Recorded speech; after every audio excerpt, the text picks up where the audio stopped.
Hi, I'm Akhil. I'm Rohan Rahul. Welcome to The Long Take. This week we're discussing the new Alex Garland movie, Civil War, which is set in an indeterminate future where the late stages of the second Civil War in the US and follows a team of photojournalists as they try to make their way from New York to Washington DC, the capital.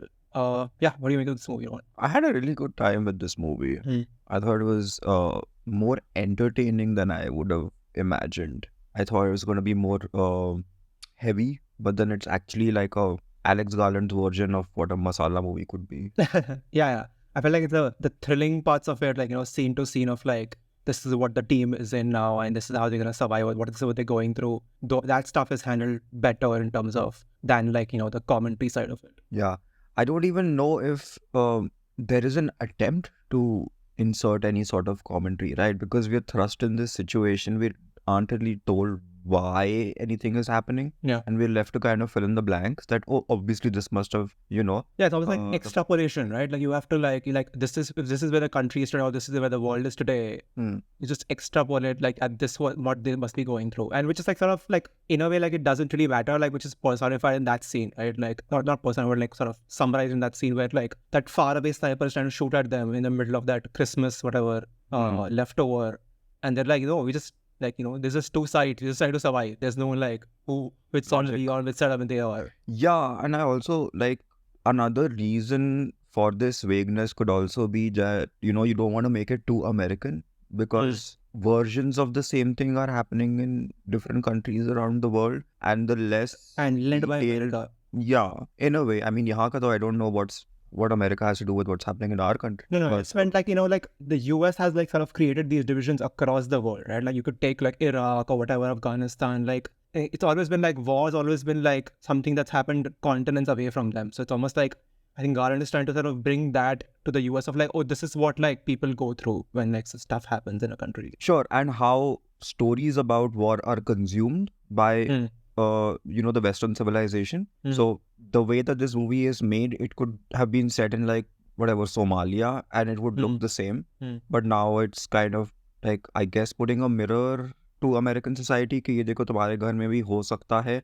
Although obviously it is very exaggerated and highly stylized and very like. I don't think we need to get into the logistics of it, and like that's been like cut through anyway by like 1,000 people of like this doesn't make sense, that doesn't make sense, this would never happen this way. I think you just have to like keep that out of your mind of like, yeah, like he has imagined this world and in this world, this is how it's going down. I mean, in a way, this is already what's happening. It's not like the surface level war of it is people aren't like literally, there aren't factions in the country that have, like proper names or whatever. But then there are factions in the country that exist on the basis of like beliefs and stuff, right? Yeah. And that could be applied to anybody actually, which is what makes it interesting. But then even like the journey of it is what Garland brings to it, right? That I think he's a more skilled genre filmmaker than like Jordan Peele or someone, right? Right. So like the road trip and just those set pieces that he has in the middle, those are like the highlights of the movie. Yeah, it always feels weird in a movie like this to call it like a road trip though, because like it's more of like a harrowing journey. It's like there's no like trip happening here. Yeah, but like they're all like willingly going, which is also interesting, right? Because it's why do you want to cover it is another important question that the movie raises, right? Because I am assuming, and the movie doesn't show us like say the Arnab Goswami version of journalists, but I am guessing that they exist. Right? Because they must have contributed in some way to this disintegration of society. Yeah. And even if we don't see them, they obviously exist even like in this moment. They must be like, shouting off the top of their heads somewhere else. But we don't see them, right? Which is the fun like choice that he has made. Like I don't want to show them. I want to show people who are actually on the ground. And I mean, there's obviously like varying degrees of sincerity, but all of them, at least the 4 that we follow, are sincere in what they want to do. Yeah. Now their motivations might be different. Like the Wagner Maura character is not particularly likable. He's not he hits on the girl or whatever. We told like a passing comment hota hai uska bhi, which is like, yeah, I could see that happening. But then he is fairly clear-minded and almost like delusional to a point. Like I want to get a quote from the president. Now that's an impossibility. Even I know that, right? because of just the fortified nature of whatever we've been told, right? Yeah, we've been like told, this like, person. they shoot journalists on site. Like, that's literally like a line early on. So the prospect of interviewing him or getting him to talk is almost impossibility, right? Because we've seen like what happened to Gaddafi and all. Yeah. Like, those people aren't interviewed before they are killed. So he has that going for him. Like the protagonist, Kirsten Dunst, uska to bahut hi weak hai. She's like clearly like just traumatized beyond kind of salvation, right? Because she's like, but by like we think we touched upon it a few minutes ago, is like she's seen a version of this around the world. Like, that's what the character they retold. Like, you know, she's a celebrated photojournalist, and so to almost see all of that, like, that's what he has a line for that also, right? She says like, I thought when I was doing that work, I was sending a warning home. Yeah. So in a way, she feels like she's failed at her like job. You know, that whatever I did, like, it had no impact. We ended up doing the same thing that happens around the world. Yeah. But that's what makes it interesting, right?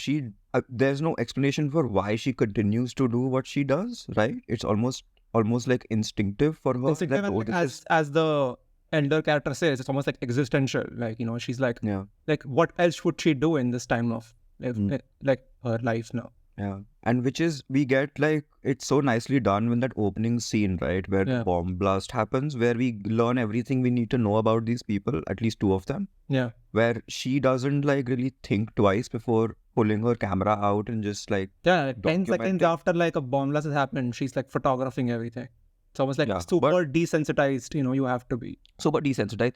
But also she saves the girl, right? Which is what points to her humanity. Like, like there's a glimmer of it that still exists. That is also her instinct, right? Which is to protect.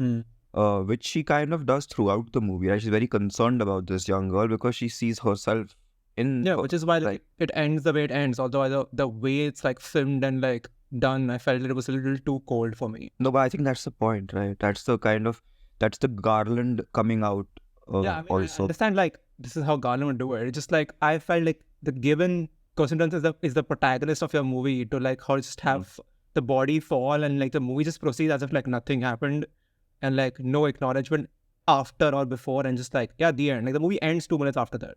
The movie ends 2 minutes, but I can't imagine like a version of this movie where she gets like a Shraddhanjali or something. Like, I don't know.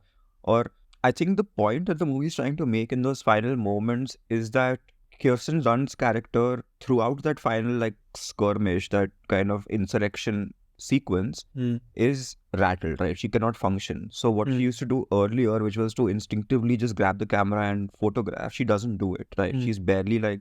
So she has a kind of internal switch in that sequence, as does Jesse, right? Jesse has become more... Yeah, Jesse's like, arc is much more visible, right? Like, she starts off as like fully like rooted, like, you know, traumatized, could not photograph, like she, you know, when that happens in the back of the car wash. And from there, it's like an arc to the end of like to the White House, where she's like becomes so brazen that you're almost like, wait, are you crossing some lines now? She is, right? Which is what Lee also notices. Like, she is turning into this cold-hearted, desensitized person. Plus, like, no, I would say in a way she's always becoming like a hawk, right? Like, at that moment, it's like the operation is more important. Like, she has put lives in danger. She put herself in danger. Like, Lee had to die for her. Yeah. So, and Lee had to die to save her. But then what Jesse does in the moment is photograph Lee's death, right? Which is meant to tell us that, oh no, she's kind of lost, right? She's going to spend the next however many years, 20, 30, 40, behaving like Kirsten Dunst had in her last 20, 30 years. Yeah. And eventually maybe someone will come along and make her see what's right and wrong, the same way that Kirsten Dunst got Jesse. Now, that is the kind of odd moral position, like odd, like complicated, like emotion that the movie leaves you with, and then it ends, right? Abruptly. So you're sitting in your seat and you're like, oh my God, what did I just watch? Firstly, I am physically rattled by just the noise of it, like 15 minutes se kya ho raha tha? And secondly, what I'm feeling is, I can't explain it, right? I'm not feeling happy, I'm not feeling sad, I'm not feeling catharsis. What am I feeling? And I think the abrupt ending is important, which is why it doesn't give you time to kind of process your emotions and leaves you like, what the hell? Yeah. And this is like an amazing sequence, right, at the end. But uske pehle Jesse Plemons thing happens, which I thought was like, oh, how can the movie top this? Yeah. But no, I would still say like that scene is probably the highlight, even after the house thing. Yeah. it sets you up for the ending. So I'm kind of more prepared for, acha, so something's going to happen. But then I really thought like the last 15 minutes was next level. Like, I don't think it's easy to do what he kind of gets away with. No, I sure. Like I think is it- on a pure Just thriller level, visceral action like level, it's like it's visceral and you're in the moment, you're stuck. Like it can be literally any battlefield in the world. It doesn't matter. Like it's not Washington DC anymore. But like the Jesse Plemons scene is, I think still the highlight, because I think it's in the terms of like tension, right? Like which like yeah. sure, like it has you in the grip like for 15 minutes, but it's hard to maintain over like such long portions because you have to like have ebb and flow. But the Plemons scene like doesn't let you go. You just like, who is this character and like what is he gonna do next? There's no way to find out. Like when they went into it, I thought everything could happen. Like one person could die, three could die, all could die. Like I wasn't sure. I thought the movie could literally like, go any direction and become something different. Like I was like, yeah, no one's safe anymore.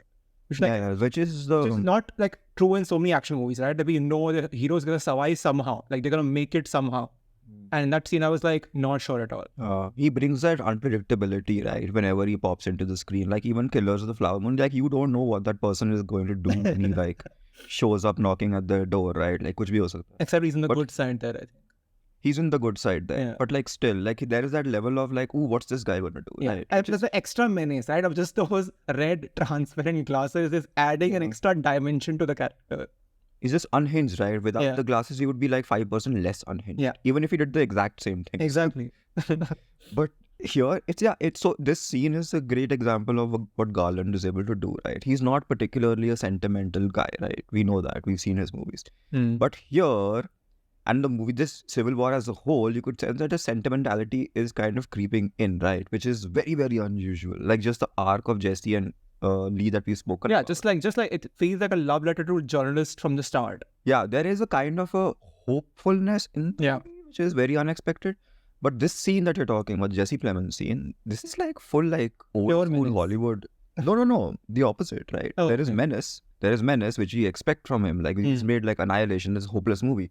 But his hopelessness, how he chooses to end it is with this elderly guy sacrificing himself like Han Solo or something, right? Yeah.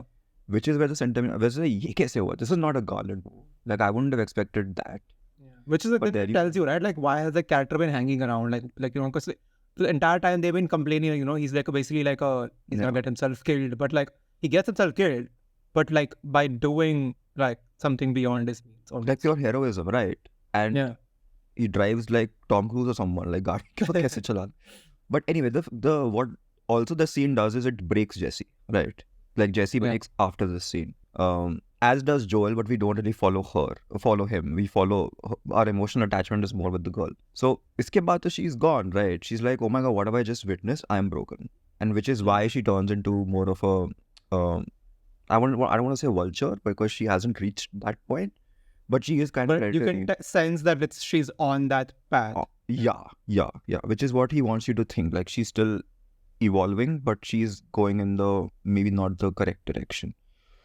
There's enough to talk about in this movie, just character-wise. Even though the characters are initially they feel like archetypes, right? But then there is more to it, and it is talking about journalism also. Like it is. I find it very curious that he could have framed this movie from the perspective of like literally anybody. Like Children of Men was like one thing. You have like a grieving father, whatever, this, that, you know, Last of Us, this, that. Kuch bhi ho sakta tha. But here it's like, we want it to be from the perspective of 4 journalists, right? 4 different. Yeah, not even like, you know, like you pick a team and you put like one journalist, one something. Yeah. He's like deliberately 4 journalists together. 4 journalists of different kinds. Like I almost expect like a podcaster or a YouTuber to pop up.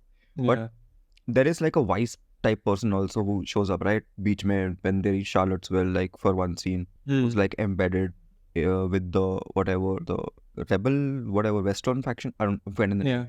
But there are those people as well. And plus you have like this uncle from New York Times. Wo kya karega? But he's there just to represent.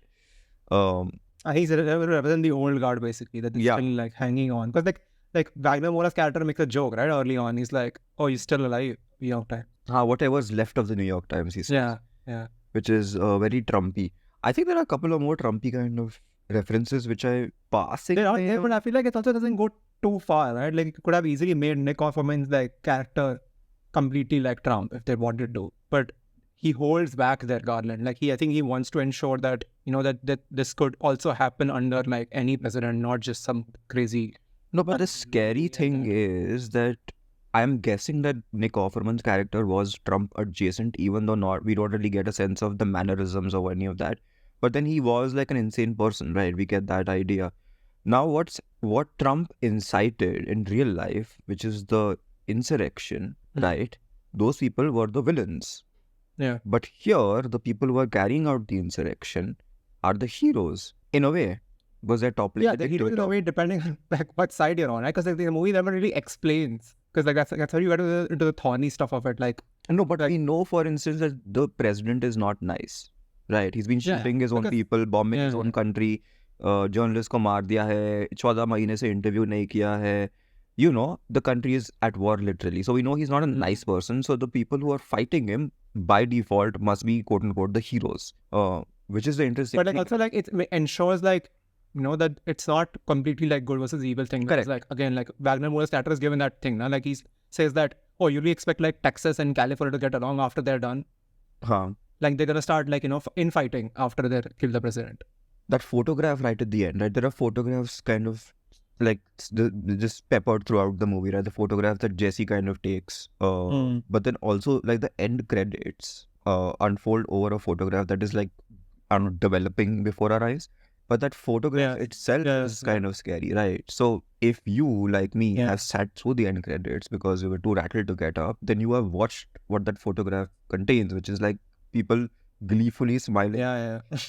People smiling over the dead body, which is basically what you get like around the world. You've seen that, right? With Gaddafi or as you mentioned, like and people like him. Famously. Yeah. But then, all of that is... Which is what I think, like in a way, I think like Garland has always been like, I think, aware of that. Like he's not making a movie just about, like, as we spoke about, right? It's just American politics. He is trying to commentate on like what America does to the world in a way. Yeah. It's just like happening home turf now. Yeah, I think which is what he thinks. He thinks like the strongest way to make an impression on whatever the US audience, I think he thinks is to, if you make a movie about like somewhere in the North Africa, Middle East, like he thinks they're gonna care. So to bring it home, he feels like he can make a stronger point while communicating and while sort of like commentating on some of the stuff that is happening back home. It also helps that he is like, I think, British, right? Yeah, that's what I was going to say. It also helps that he has like an outsider's perspective. Yeah. And that too, like a British perspective, which is like not particularly like going to be complimentary, is going to be pretty nihilistic also. So that's happening. Like it's like almost like when Wim Wenders made like Paris, Texas or something, right? He's like, this is how we view America. कि तुम लोग बड़े lonely हो. But this is how the rest of the world kind of sees America, right? It's just insane people fighting amongst each other. That's because it's documented. Because of the Americans, we speak English and like it's always like we read English. It is called the Korean War, the Vietnam War, the Iraq War, the Afghanistan War, right? But for those countries, it's the American war. Yeah. So if you start like collating and like, so noting down, there's probably like a dozen American wars since like World War II. Yeah. No, but that's also the interesting thing, right? The reason why this movie plays the way that it does is because of how conflicts like this have been documented by Western media, right? Yeah. Now, the documentation of conflict is about as important as the conflict itself. Now, the reason why, for instance, what's happening in our country, it's not being documented as widely by the international press as what is happening in America, right? Yeah. So we consume it differently. So I think that is something that the movie understands. We're very smart of it to kind of note those things. Yeah, because like if they wanted, like the Western forces were showing in this movie, like if they wanted, like they don't have to carry the press around, right? It's almost like a liability for them wherever you're going. So you don't have to have the press. You can just be like, yeah, we're doing a job, like screw you, like you come and find out what happened after that. But embedding the press itself is in a way like a move to say that, we are in a way fighting for the people because you're willing to show what you're doing while you're going through it. Yeah. Did you watch this movie at IMAX? I did. Yeah, it was incredible. It was like Oppenheimer level IMAX experience. Incredible, and sometimes probably a little too much. Like that scene where they first start. Remember that building where they're hiding and they get shot? Yeah. That scene was like give you a taste of. It gives a taste of, but it just like was too loud. I felt. My watch was going. Like I have a noise thing set up on my watch. It was just going off. It's like, what the hell is happening? Are you like in some like dying? Are you okay? No, because I think it wants to shock your system Yeah. and prepare you also for what's to come, which is much more intense, right? That Yeah. final sequence is much more intense than the beginning. It just like it did not stop. Like there was like gunfire and like helicopter and tank sounds for like 15 minutes straight. Yeah. I think always a great sign of gauging a movie's quality is when the loudest members of the audience shut up. And I was, मतलब first half में there were people chit-chatting or whatever. I was getting annoyed. But then those people didn't utter a word. So I had a funny thing. I think I had like 4 people in the entire theater. Acha. And of that, 2 was my brother and I. So basically just 2 other people. And at halftime, because it's Independence Day and we have halftime for every movie. The guy next to me, the third person or whatever, he not comes to me, just like perverts to me. He's like, oh, ये पूरा movie is journalist के बारे में क्या? I thought it was something else. And I was like, this guy just read the title Civil War and he entered theater. He has no idea what the film is about. I was like, भैया कुछ भी हो सकता है, but I don't. Yeah. But like Civil War लिखा है अंदर अच्छा मिलेगा कुछ try करते. I mean, surprisingly, the one I went to was midday Sunday, and it was there was a decent crowd. Also, the theater I went to was pretty huge. Like it's the biggest IMAX in the city. It was decent crowd for that, which is good. But yeah, really good experience. I like this movie. Okay, it's time to wrap it up. Yeah. Right. That's all for this episode of The Long Take. You can follow us on Facebook, YouTube, Instagram, and Threads at The Long Take Pod. You can write to us at thelongtakepod@gmail.com. Please leave us a rating and a review that I was episode, and we will see you next week. Thanks for listening.